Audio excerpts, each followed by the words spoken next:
people might say, well, look, nature's rivalrous. And so we take market dynamics as kind of an example of a social Darwinism of looking at how nature works and applying it to ourselves. And am I talking about something that sounds like it is not how nature works? Well, kind of yes and no. But this is really, really critical, because this is one place where people think they're thinking through formal systems, but they're the wrong formal systems. In nature, pre-humans, let's say pre-Homo habilis and the development of evolving technology or developing technology, we see micro rivalry, meaning this lion and this gazelle obviously in the moment of the chase have a rivalrous relationship with each other. The lion wants what the gazelle doesn't want, the gazelle wants what the lion doesn't want, and they're kind of mutually exclusive. So cool, we have a rivalrous dynamic there at a micro level, and yet gazelles as a whole species and lions as a whole species depend upon each other, and if either one died, the other one would probably go extinct. And so then we say, how is it that in nature, micro local rivalry leads to macro symbiosis and interdependence? Yep. And is it the same in humans or not? Because obviously social Darwinism and laissez-faire capitalism says, yes, it is the same. We compete and the best happens and we innovate, and those who produce the best goods and services at the best values who proliferates and have the most money, because money is a concentrated form of choice making, but they did the good things with choice, so they should have more choice making. Like, that's the idea, right? Yep. And it is gibberish. And it's important to understand really critically why it's gibberish. As soon as we developed technology, and I'm going to define what I mean by this very specifically in a moment, we change the fundamental system dynamics, and the same system dynamics do not and cannot apply. So let's go to a chimpanzee who obviously uses tools, or a bird with a nest, or a beaver, or whatever, right? Like, they are tool users. If I give a chimpanzee, or if a chimpanzee just finds on its own a rock and it wants to cut some vine, and it just starts rubbing the rock across the vine, it experientially notices how good this particular rock is at cutting. It has a eminent experience of that. If it picks up another rock and they experience it cutting faster, they will use the sharper rock. If you give them a knife, they will experience it cutting faster and they will use the knife. But they have never invented knives, and there's a reason.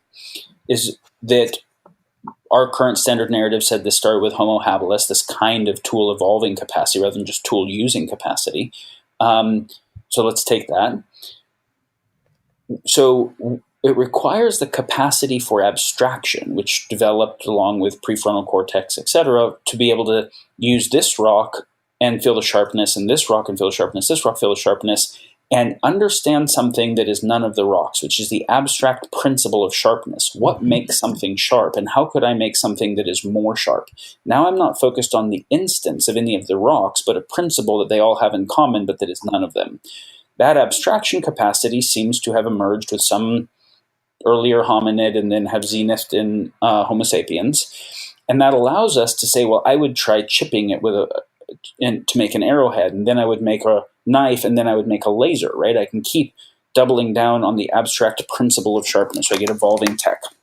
And this is why beavers are kind of doing the same thing they were doing a long time ago with regard to tools. It was part of an evolved dynamic, and we are changing our entire environment one generation to the next so radically. Now, why does this matter? Evolution, and I know this is a bit of a long one, but this is because this is actually the heart of the whole fucking thing, so thank you for indulging me. Yeah, it's okay. Evolution is a kind of creative process, meaning it is a process by which new stuff comes to exist that didn't exist before. And when we think about what the process of evolution is, we have some kind of mutation and some kind of selection dynamics, right? So there is a distribution of things that are pretty similar but a little bit different. And then the ones that are a little bit different in a slightly more adaptive way in the moment, meaning can either survive or mate better, end up having a better chance of making it through. Whatever characteristics led to doing that get doubled down on, etc., right? So what we find is that process happens extraordinarily slowly. not by design. It's an unconscious process, right? There's an unconscious process of mutation and an unconscious process of selection. Nobody is saying, this one seems like a more true, good, and beautiful approach. Let's go with it. This seems like it'll create a good future into perpetuity. It's just these guys actually got food better or made it better, and that's what gets selected for, which can include selecting for things that move in the direction of increasing violence, dominance, capacity, whatever. But at least in nature, one of the things that happens is that the rivalrous dynamics, where power is used in a rivalrous way in a micro context, there's a symmetrical coupling of the rates of power change. So as lions are evolving to be better hunters over the course of hundreds or thousands of generations, gazelles are also evolving to get faster. Because the gazelles that make it through are better at getting away from lions, and the lions that make it through are better at getting gazelles, right? And so their reproduction times are similar enough, and their system dynamics they're embedded in are related. So you don't get asymmetries of power. You actually have a radical binding of power symmetry from lion to lion, and from gazelle to gazelle, and from lion to gazelle, and from gazelle to plant, and the whole thing, right? Mm-hmm. Now, this is key. This is actually the essential criteria that makes micro-rivalry lead to macro-symbiosis, is the symmetrical power binding. Imagine for a moment that I could make a mutation where lions got 100 times better at killing in one generation. Well, in that one generation, they would kill all the gazelles. They would eat them all. And then they would go extinct. And so what we would find is that those species that were so much more effective than their environment could actually navigate and create resilience to would self-terminate because of their own effectiveness independent of the ecological niche they depend upon. They would be debasing the substrate upon which they depend through their overexpression. And we see this. A virus comes about that is so lethal that it kills the host before it gets to actually propagate. And then less virulent versions of that virus get to propagate more, and nature actually ends up selecting for a virus that's moving more in the direction of symbiosis than just lethality, right?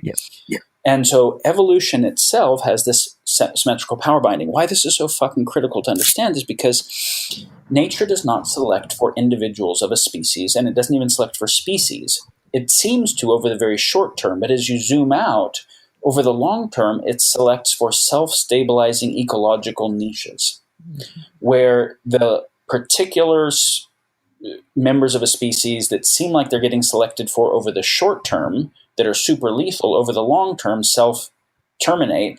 And so the things that make it through long term are these radically anti-fragile symbiotic systems. And so we get that in nature. And we look at the most badass apex predators in nature, whether we're looking at a lion or a shark or whatever, and we look at a lion killing a gazelle compared to what a human factory farm of cows looks like, right? And we look at a shark eating a tuna compared to a mile-long drift net. If fucking great whites got mile-long drift nets, the whole ocean would have not existed a long time ago. And so as soon as we developed technology and the ability to double down on technology, we broke the power symmetry. And we have to think about two applications, humans with regard to other humans and humans with regard to the rest of nature that they depend upon. So humans with regard to other humans, the most powerful lion is not that much more powerful than the next most powerful lion. And is not even that much more powerful than the average lion or even one of the weaker lions. If you think about it, like the most powerful lion is maybe 1.1 or 1.2x more powerful than the up and coming lion, who will overtake him soon. Now look at human power distributions and say, how much more destructive power does a Putin or a Trump have than you do? A lot. Orders of magnitude. Yeah. Like the ability to destroy the whole planet versus the ability to maybe hit somebody, right? And maybe you can get a gun, right? And you look at it, I don't know, is that 9? Is that 12 orders of magnitude? It's a lot. Okay, well, that's a huge fucking power asymmetry.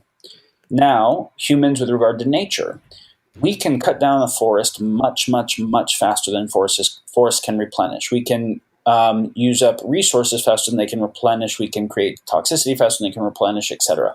As a result, that's why the open loop dynamics matter so much, is because nature cannot actually process the speed of transitions that we are making, right? And because we are increasing our predatory capacity faster than the environment can evolve, because technology is a second creative process. What we would call design is a consciously mediated, abstraction-oriented process. Evolution is an unconsciously mediated, non-abstract, eminent kind of process. Evolution leads to radical interdependent complexities. Technology allows the selection over the short term of something that has independent of its relationship with the rest of the whole. And so as soon as we get that those are mathematically fundamentally different, design gives us complicated systems that are all fragile. You notice everything that humans build. The house that I'm in can't repair itself the way that a forest would if a fire took it. The computer I'm on doesn't repair itself in the way my body does. So design gives us a finite number of parameters that we can then externally build something for, right? Complicated systems, but very, very powerful. Complexity, anti-fragility, happens by self-organization. We don't really know how to do that, but we do know how to debase it. We know how to have the complicated debase the complex substrate upon which it depends. That's how we get increasing fragility until we have collapse. So why this matters is technology itself is a fundamentally new creative process in the history of local universe. It breaks the power symmetry, and as a result, it makes micro-rivalry turn into macro-rivalry, rather than micro-rivalry turn into macro-symbiosis. As a result, rather than get increasing anti-fragility, we get increasing fragility towards inevitable collapse dynamics. And so what that means is the relationship between the creative process called technology, creating complicated systems, and the relationship between the evolutionary creative process, creating complex systems, the relationship between those is the thing that we actually have to change and modulate, because we still have rivalrous basis for choice, humans choosing against each other in a rivalrous way. That came from evolution, but now extended through design, technology, complicated systems, our understanding of causal principles, optimization, in a way where the rivalrous dynamics are no longer checked in a way that creates any balance. So what we actually need is a new creative process, a new process by which new stuff comes into existence that is neither evolution nor design. It is a third thing. We're not designing parts we're not designing individual pieces of technology that empower rivalrous choice-making bases. We're not waiting for anti-rivalry at a macro level through evolutionary process. We are actually designing self-stabilizing, complex ecological niches and designing in the relationship between the complicated and the complex to be itself metastable. That, what we would call evolution by design, or sometimes referred to as transcendental design, is a actual different mathematical process of new stuff coming into being than either evolution or design is. And we can see that at the heart of it, design is all about the understanding of causation. We can understand the law, we can understand how a causal dynamic works, we can make a tool that allows us to manipulate that law, right? So science is the understanding of causation, and then technology is the application of it to have more effective causation, to be able to cause stuff at larger scale. But our basis for choice, science doesn't give us a good basis for choice because it's first person and science studies third person, which is why it said we say what is, not what ought. Our basis for choice is still coming from social Darwinism, still coming from a rivalrous evolutionary basis. Those two together is an unstable system heading towards collapse. We actually need then a theory of choice beyond game theory, beyond social Darwinism, that can be an adequate container for our causal dynamics and to be able to actually hold the relationship between choice and causation appropriate to have metastability. That is, if you want to talk about the macro level of the generator functions of X-risk, it is the relationship between choice and causation within the field of change and the necessity for a theory of and systems of right choice making at the level of individuals and collectives that can steward the level of causal power that we have through technology in ways that will create systems that are actually anti-fragile and metastable.